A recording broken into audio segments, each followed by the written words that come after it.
امام شافعی کی فقہ کیا ہے، کن اصولوں پر استوار ہوئی ہے، وہ دین کو سمجھنے کے لیے کیا بنیادیں واضح کرتے ہیں، ان کے سوانح پر ایک سرسری نظر ڈالنے کے بعد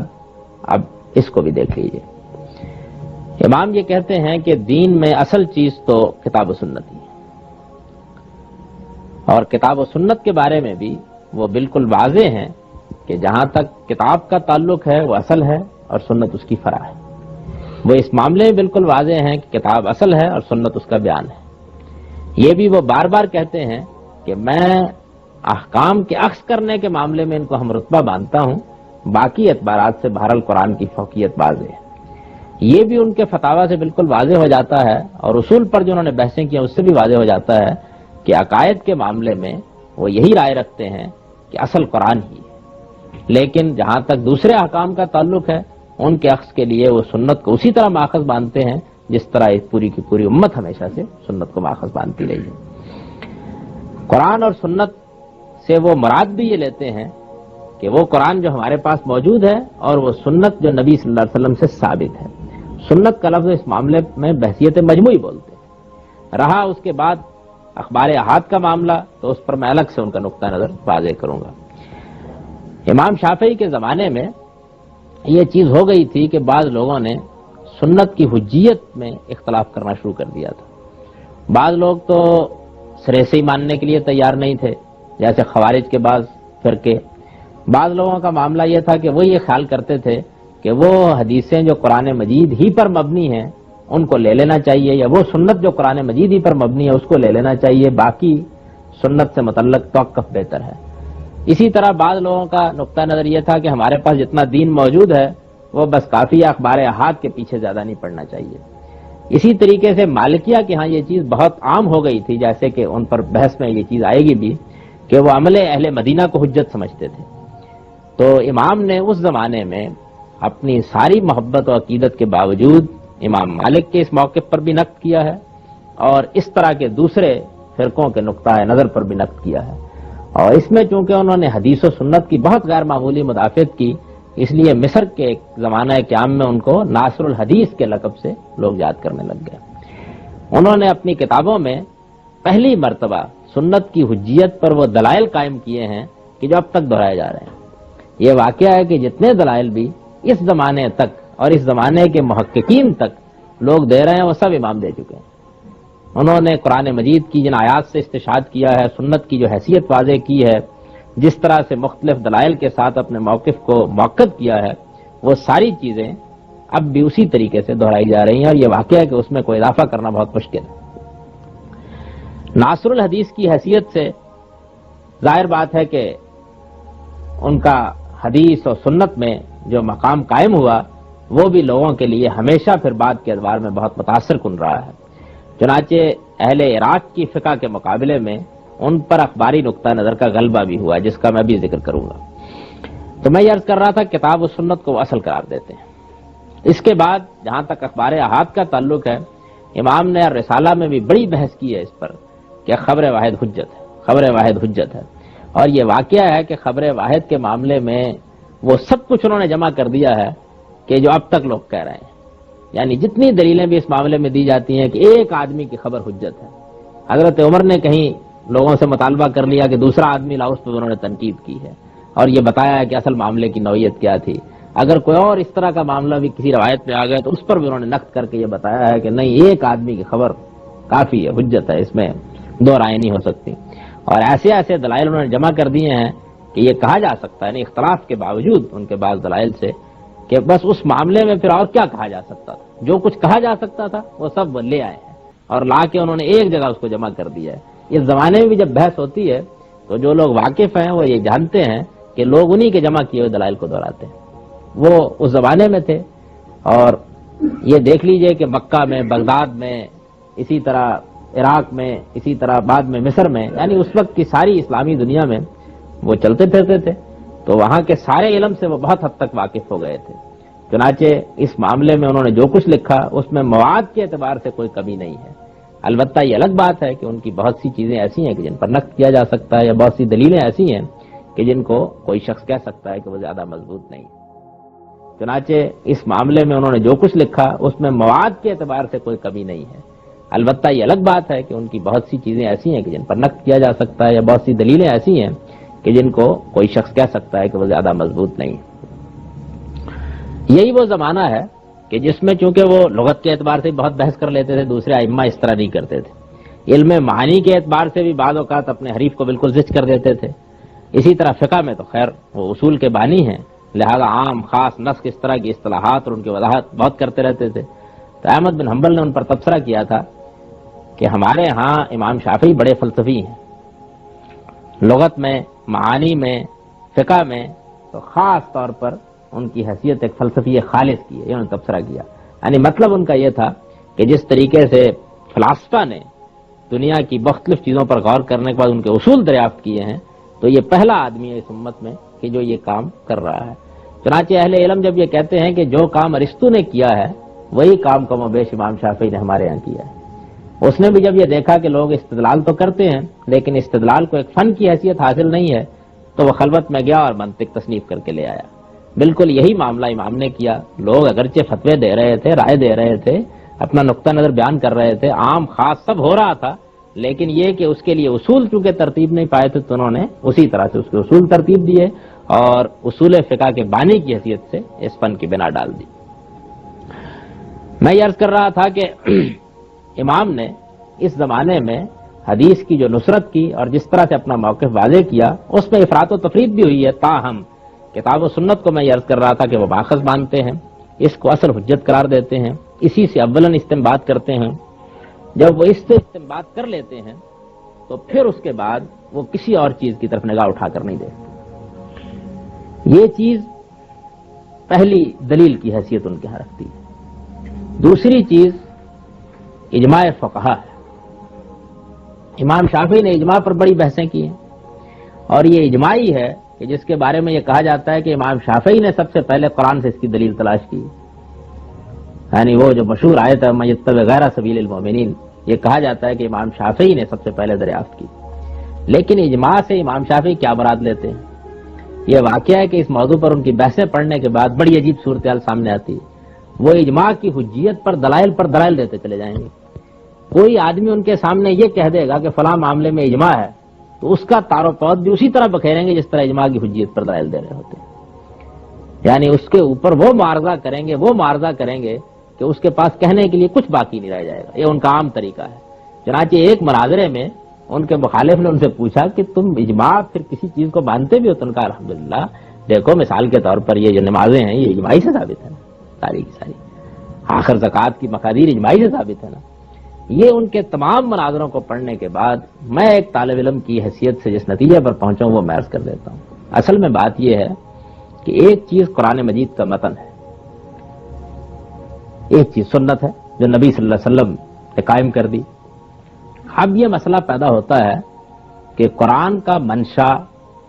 اور فہم، اصل میں تو روبہ عمل یہ ہوگا،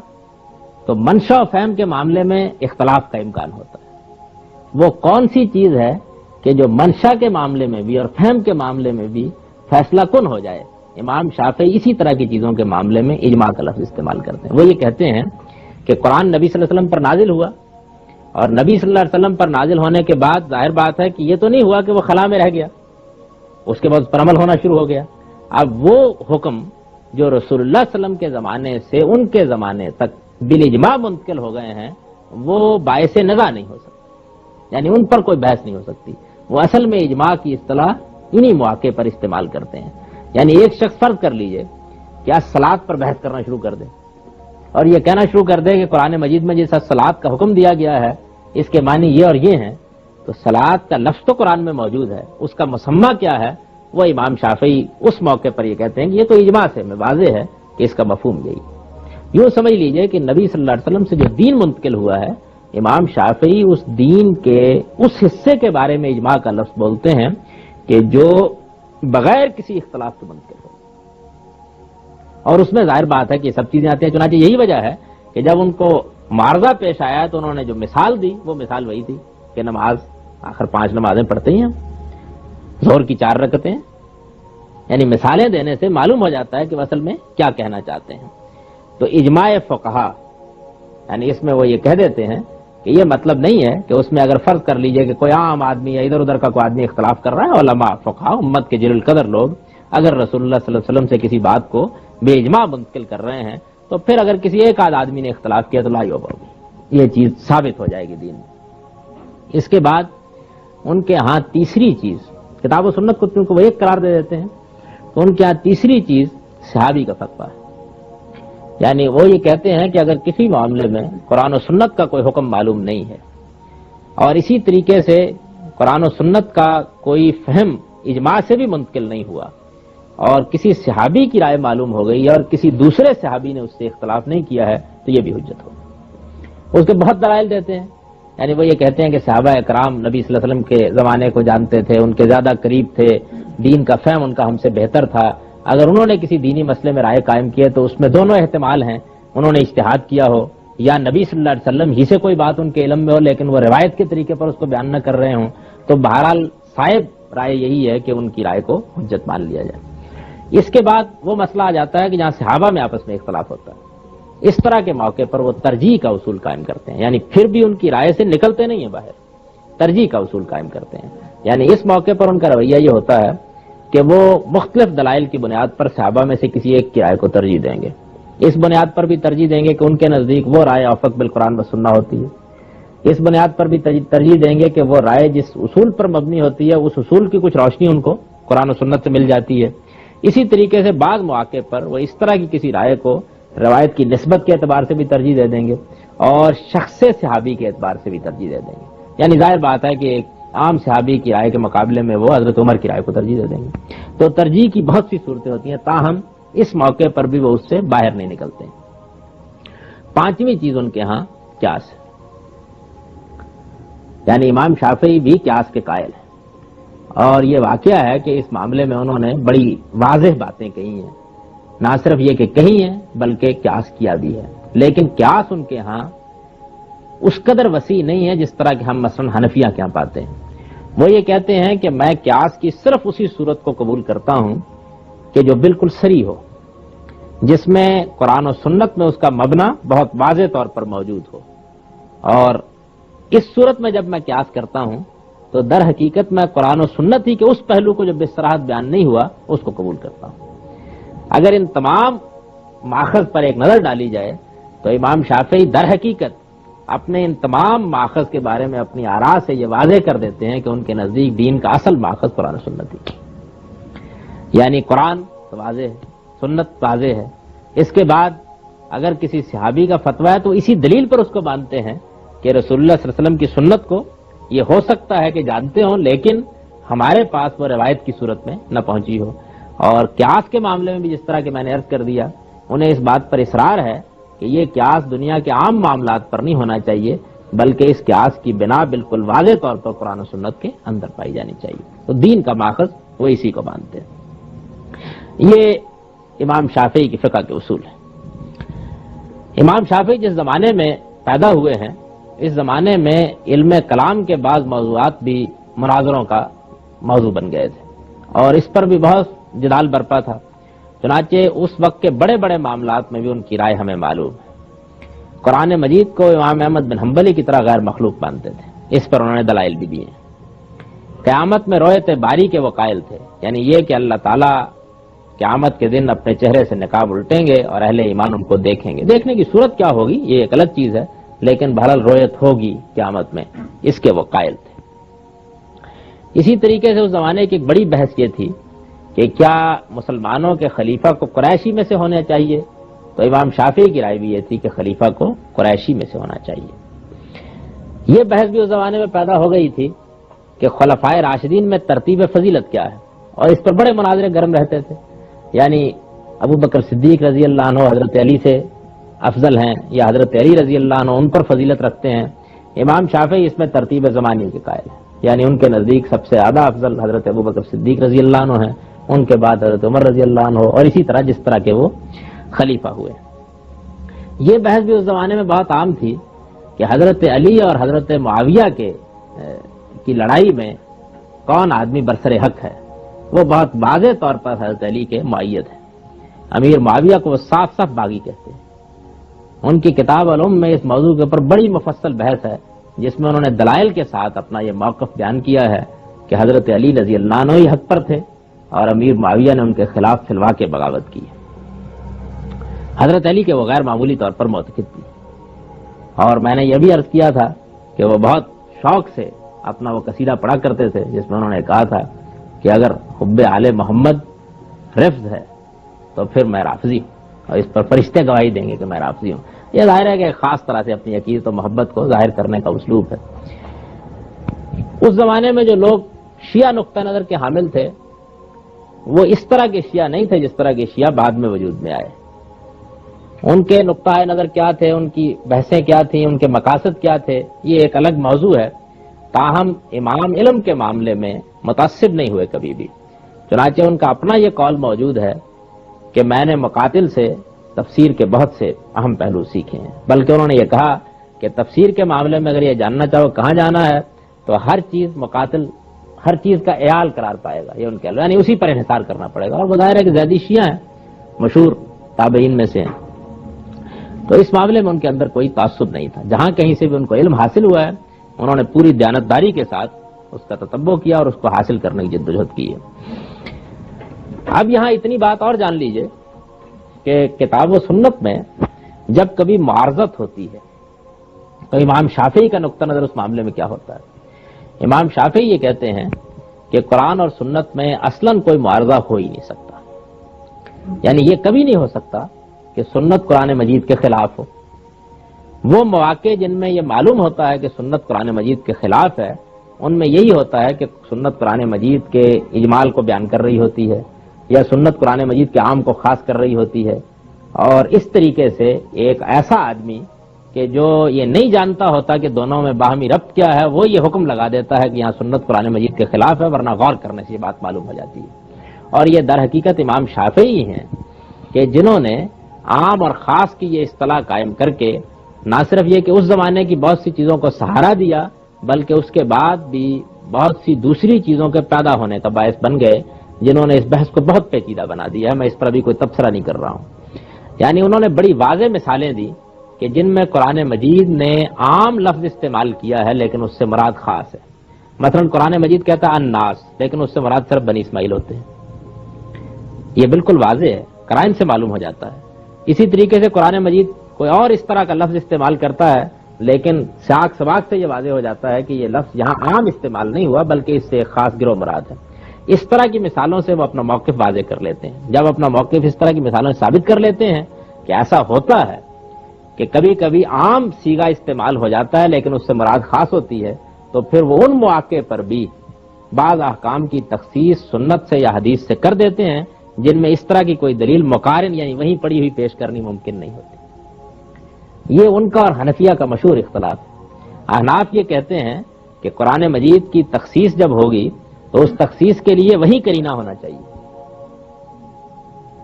آیت کے گرد و پیش میں سیاق و سباق میں وہ بات ہونی چاہیے جس کی بنیاد پر اس کی تخصیص کی جائے۔ لیکن امام شافعی یہ کہتے ہیں کہ اس کی کوئی ضرورت نہیں ہے، اگر ہمیں صحیح روایت کے ذریعے سے تخصیص معلوم ہو گئی ہے تو پھر ہم اس کرینے کو متعین نہیں کر پا رہے، وہ حکم خاص ہی ہوگا۔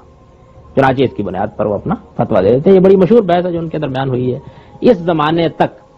ہمارے ہاں بھی اہل حدیث حضرات اور اسی طریقے سے اخباری نقطہ نظر رکھنے والے جتنے بھی فرقے یا جماعتیں موجود ہیں ان سب میں امام شافعی کا یہی استدلال کار فرما ہے، یعنی وہ بھی اسی طریقے سے اس طرح کے مواقع پر کبھی نص کی اصطلاح استعمال نہیں کرتے وہ یہ کہتے ہیں کہ تخصیص۔ چنانچہ شافعی کے ہاں نص کا لفظ اسی وقت بولا جاتا ہے جبکہ حکم پورا کا پورا ختم ہو جائے، ورنہ اس میں اگر کوئی چیز نکال دی گئی ہے، کسی چیز میں اضافہ کر دیا گیا ہے تو یہ یہی ہوگا۔ سنت قرآن مجید پر زیادت کر سکتی ہے، یعنی اس کے کسی حکم پر اضافہ کر سکتی ہے، امام شافعی اس کے بھی قائل ہے۔ اس کی انہوں نے بہت سی مثالیں دی ہیں، اور یہی وجہ ہے کہ رجم کے مشہور مسئلے میں احناف اس بات کے قائل نہیں ہے کہ کوارِ زانی کو 100 کوڑے مارنے کے بعد سال بھر کے لیے جلاوطن بھی کیا جائے گا، لیکن امام شافعی اس کے قائل ہیں، اس لیے کہ روایت میں یہ زیادت آئی ہے۔ وہ اس کو قرآن مجید کے خلاف نہیں سمجھتے بلکہ قرآن مجید کے نقطہ نظر اور اس کے اجمال کی وضاحتی قرار دیتے ہیں۔ اس کو دو لفظوں میں یوں سمجھ لینا چاہیے کہ جو اصول انہوں نے قائم کیا ہے کہ بعض اوقات ایک چیز عام ہوتی ہے لیکن اس سے خاص مراد ہوتا ہے، یہ اصول تو بالکل صحیح ہے۔ لیکن اب اس کا اطلاق کہاں ہونا چاہیے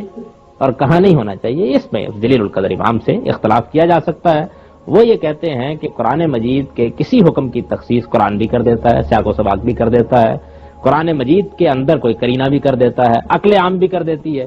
اسی طریقے سے کوئی حدیث بھی کر دیتی ہے۔ یہ کوئی ایسی چیز نہیں ہے کہ جس کے اوپر خواہ مورچہ باندھا جائے۔ ان کا یہی موقف ہے کہ جس کو احناف نے کبھی قبول نہیں کیا ہے۔ احناف اس معاملے میں یہ کہتے ہیں کہ وہ تخصیص جو باہر سے آئی ہے وہ بہرحال نسخ ہے، اور نسخ کے لیے یہ ضروری ہے کہ خبر واحد نہیں بلکہ خبر متواتر ہو، اور خبر متواتر کے بعد پھر انہوں نے آگے خبر مستفیض اور خبر مشہور کو بھی قبول کیا۔ یہ ان کے اصول جب زیر بحث آئیں گے تو میں عرض کر دوں گا۔ امام شافعی کے سوانح اور ان کی فقہ پر یہ ایک مختصر مطالعہ ہے جو میں نے آپ کی خدمت میں پیش کر دیا ہے۔ اقول قولی ھذا واستغفر اللہ لی ولکم ولسائر المؤمنین۔